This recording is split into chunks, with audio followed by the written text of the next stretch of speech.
Support for this podcast comes from St. Alphonsus Orthopedic and Sports Medicine Clinics, with physicians, physical therapists, and trainers who treat sports and performance-related injuries, with locations across the valley.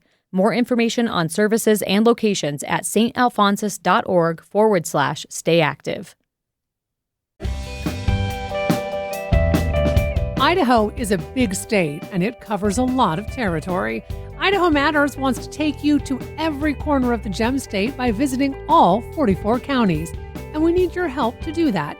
Email us your story ideas at idahomatters@boisestate.edu for our new series we're calling Idaho 44. And be sure to join us each weekday at noon and 8 on Idaho Matters and travel the state with us.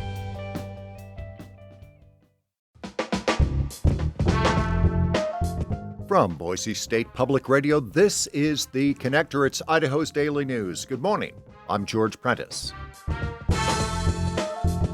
This morning, we posed the question, what makes a city swimmable?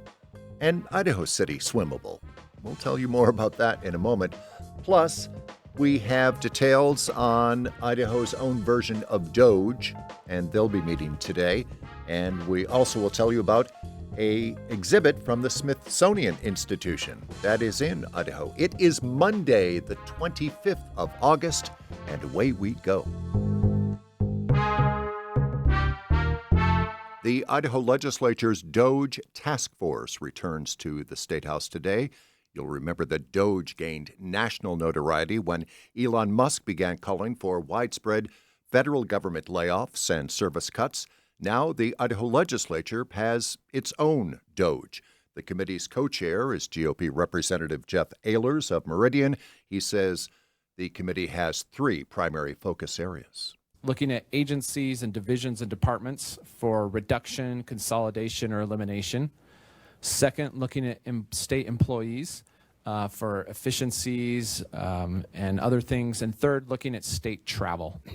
And the task force is taking public input on a website, legislature.idaho.gov/DOGE. So we have it set up where you can, if you want to be contacted, you can leave your contact information. Or, for example, if you just want to submit anonymously, maybe there's a state employee that's worried about retaliation but knows something. This is another resource or avenue for them to reach our committee and for us to see these ideas. So we're inviting public input here as well. The committee has a full agenda at the Capitol today, including a review of some of those public submissions.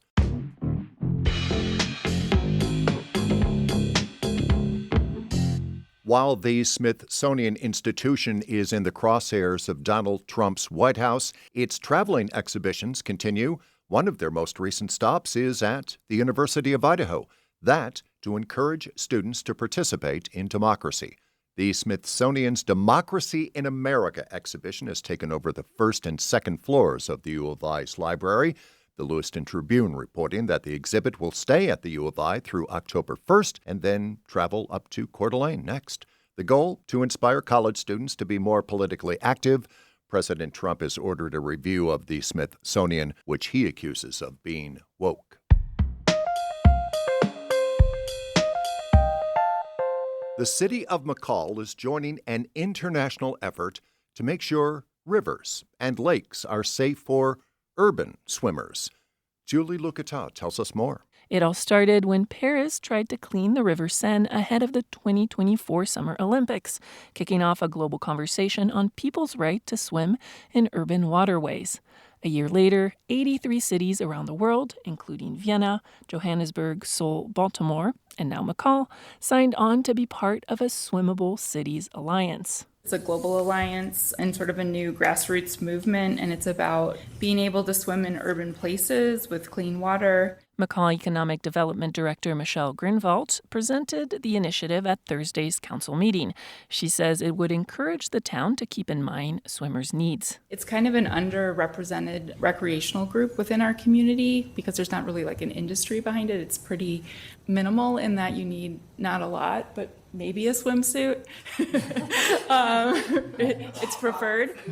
Payette Lake and the Payette River are already hotspots for recreational activities like boating and kayaking.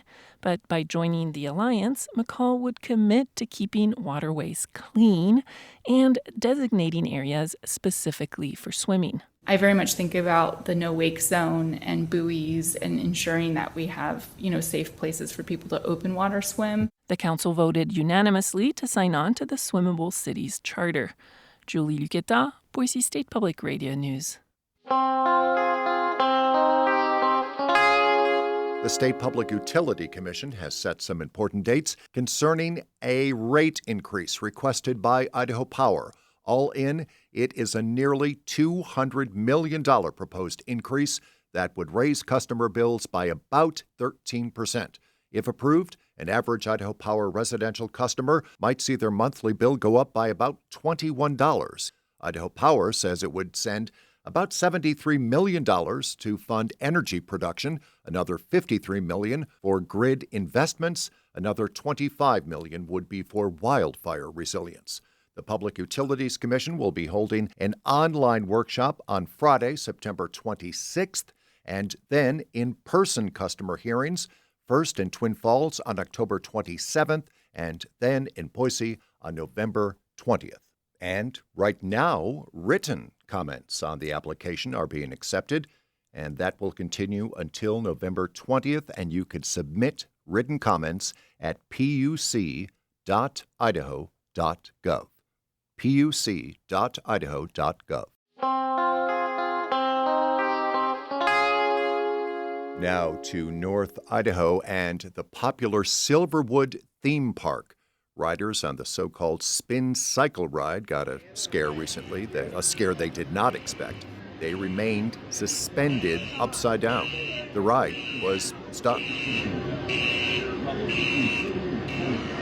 Silverwood officials called it a rare occurrence. They said it happens when the exact weight of riders is the same on both sides, and then the ride just holds itself straight up. Video of the incident has flooded social media, and eventually the ride did shift and the spin cycle continued. Oh my God. And that is today's episode of The Connector. I'm George Prentice. We will see you back here on Tuesday. To stay in touch with the news between now and then, check out BoiseStatePublicRadio.org or download the free Boise State Public Radio app. And thanks for listening.